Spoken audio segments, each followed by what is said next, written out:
नमस्ते मेडिकोस। आज की इस वीडियो में हम बात करने वाले हैं एक बहुत ही जाने माने ड्रग के बारे में जिसका नाम होता है जेंटासिन। जेंटासिन एवोर्ड कंपनी द्वारा बनाया जाने वाला प्रोडक्ट है जिसकी MRP 9 रुपये 21 पैसे मार्केट में होती है। IV और IM यूज़ में लगाया जाने वाला इंजेक्शन होता है। तो आज की इस वीडियो में हम जानेंगे डिटेल में कि क्या होता है इस ड्रग का यूज़, किस तरीके के पेशेंट में इसको यूज़ किया जाता है, क्या इसके इंडिकेशन होते हैं, क्या इसके कॉन्ट्राइंडिकेशन होते हैं और क्या इसकी डोज होती है। इन सबको आज इस वीडियो में जानेंगे डिटेल में। तो अगर आप इस चैनल पर नए हैं तो प्लीज़ चैनल को सब्सक्राइब कर लीजिए और वीडियो पसंद आती है तो आप वीडियो को लाइक भी कर सकते हैं और शेयर भी कर सकते हैं। ठीक है, चलिए स्टार्ट करते हैं वीडियो के बारे में। तो जैसा कि आज हम बात करने वाले हैं जेंटासिन के बारे में। जेंटासिन एवोर्ड कंपनी द्वारा बनाया जाने वाला प्रोडक्ट होता है। कुछ इस तरीके का एम्पूल होता है, 2 ml का एम्पूल होता है जिसके 2 ml में 80 mg जेंटामाइसिन ड्रग होती है। ये प्रिस्क्रिप्शन ड्रग होती है, डॉक्टर की सलाह के अनुसार ही इस ड्रग का यूज़ किया जाना चाहिए और अपने आप से या अपने सेल्फ रिकमेंडेशन के तौर पर इसे यूज़ नहीं करना चाहिए। डॉक्टर के सुपरविजन में ही इसका यूज़ होना चाहिए। तो चलिए बात करते हैं इसके मोड ऑफ एक्शन की कि किस तरह से ये जेंटासिन या जेंटामाइसिन जो ड्रग होता है इसका मोड ऑफ एक्शन क्या होता है, ये कैसे काम करती है हमारी बॉडी में आकर। तो ये जो होता है एक ड्रग की क्लास होती है जिसे कहते हैं अमीनोग्लाइकोसाइड्स एंटीबायोटिक्स। जो अमीनोग्लाइकोसाइड्स एंटीबायोटिक्स जो होते हैं, जो हमारे जितने भी बैक्टीरिया पैथोजन होते हैं, बीमारी पैदा करने वाले कीटाणु जिसे कहते हैं, तो उनकी जो सेल वॉल होती है, इनकी जो बाहरी भित्ति होती है, उसकी जो सेल वॉल को जो सिंथेसिस होती है यानी कि उनकी जो बाहरी परत को बनने की जो प्रक्रिया होती है उसको रोक देता है, जिसके कारण से बैक्टीरिया शरीर के अंदर सर्वाइव नहीं कर पाता है और वो मर जाता है। तो इसका ये मोड ऑफ एक्शन होता है। अच्छा, इंडिकेशन की बात करें कि किस किस बीमारी में, किस किस डिजीज़ में इसका यूज़ किया जा सकता है, तो जितने भी बैक्टीरियल मेनिंजाइटिस होती हैं, दिमाग की परत की जो सूजन होती है, दिमाग की झिल्ली की जो सूजन होती है बैक्टीरियल इन्फेक्शन के कारण, तो उसको ट्रीट करने के लिए जेंटामाइसिन का यूज़ किया जाता है। बैक्टीरियल सेप्सिस की कंडीशन होती है, उसको ट्रीट करने के लिए इसका यूज़ किया जाता है। आई इन्फेक्शन जितने भी होते हैं उनको ट्रीट करने के लिए भी जेंटामाइसिन इंजेक्शन बहुत ज़्यादा हेल्पफुल रहता है। और जेंटामाइसिन का एक आई ड्रॉप भी आता है, जेंटामाइसिन आई ड्रॉप भी आता है जो हमारी आँख से संबंधित जितनी भी डिजीज़ होती हैं उसको क्योर करने के लिए जेंटामाइसिन का आई ड्रॉप भी आता है जो आँखों में डालने के लिए होता है। ये एक इंजेक्शन है जो इंजेक्ट करने के लिए है। IV और IM दोनों रूट से हम इसे दे सकते हैं। आगे बात करें तो हमारे जितने भी हड्डियों के इन्फेक्शन होते हैं, बोन इन्फेक्शन होते हैं और बोन डिफॉर्मिटीज़ किसी भी बैक्टीरियल इन्फेक्शन के कारण होती है, तो ऐसी डिजीज़ में भी जेंटामाइसिन बहुत अच्छा यूज़ करता है। साथ ही साथ स्किन के कॉम्प्लिकेटेड और अनकॉम्प्लिकेटेड जितने भी हमारे इन्फेक्शन होते हैं स्किन रिलेटेड, उसको ट्रीट करने के लिए भी जेंटामाइसिन बहुत अच्छा यूज़ किया जाता है। सीवियर गैस्ट्रोइंटेस्टाइनल जितने भी इन्फेक्शन होते हैं, पेट संबंधी जितने भी सीवियर इन्फेक्शन होते हैं, डायरिया हो गया आपका और कोलाइटिस की कंडीशन हो गई, इस तरह की कंडीशन को भी ट्रीट करने के लिए जेंटामाइसिन इंजेक्शन का यूज़ किया जाता है।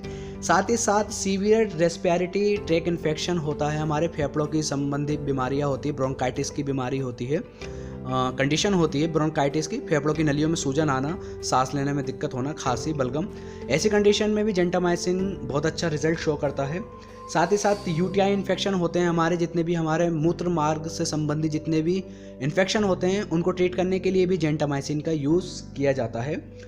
कॉन्ट्राइंडिकेशन की बात करें, किस तरीके के पेशेंट में जेंटामाइसिन को यूज़ नहीं करना है, तो वह सभी पेशेंट जिसमें अमीनोग्लाइकोसाइड्स वाले एंटीबायोटिक्स जैसे कि आपके जेंटामाइसिन हो गया, टोबामाइसिन हो गया, स्ट्रेप्टोमाइसिन हो गया, इस तरीके के एंटीबायोटिक्स अमीनोग्लाइकोसाइड एंटीबायोटिक्स से हाइपरसेंसिटिविटी और एलर्जी होती है, ऐसे पेशेंट में नहीं देना है बिल्कुल।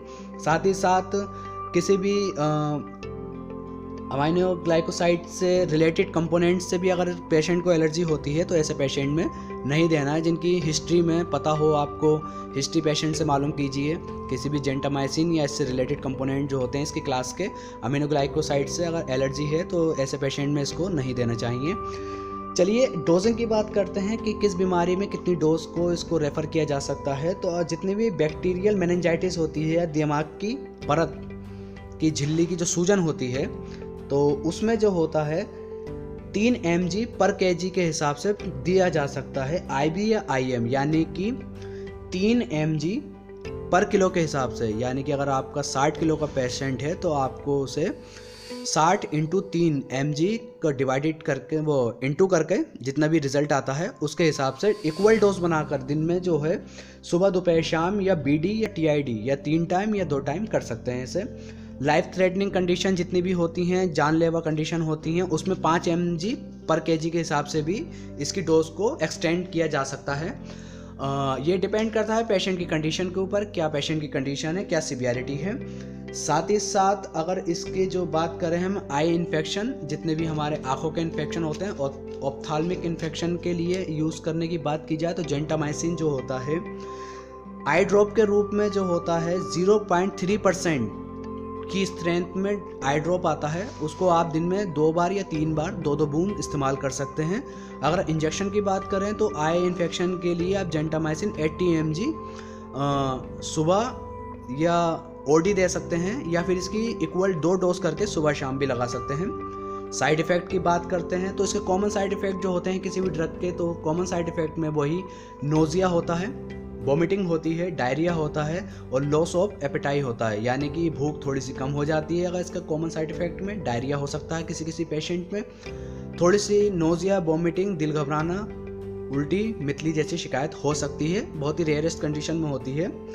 साथ ही साथ बस ये हो सकता है इंजेक्शन लगने की जगह पर, इंजेक्शन साइट पर थोड़ी सी रेडनेस और दर्द हो सकता है, हेडेक, फीवर भी आ सकता है, जॉइंट पेन हो सकता है, लेकिन ये बहुत रेयर कंडीशन में होता है। सीरियस की अगर बात करें, सीरियस साइड इफ़ेक्ट्स क्या क्या हो सकते हैं, तो इसको सीरियस साइड इफ़ेक्ट में इसकी ऑटोटॉक्सिसिटी हो सकती है और नेफ्रोटॉक्सिसिटी होती है, यानी कि किडनी में टॉक्सिसिटी पैदा कर सकता है, रेस्पिरेटरी फेलियर कर सकता है या पैरालिसिस कर सकता है रेस्पिरेटरी को, यानी कि सांस लेने में दिक्कत हो सकती है, लेकिन ये बहुत ज़्यादा rare of the rarest case में होता है।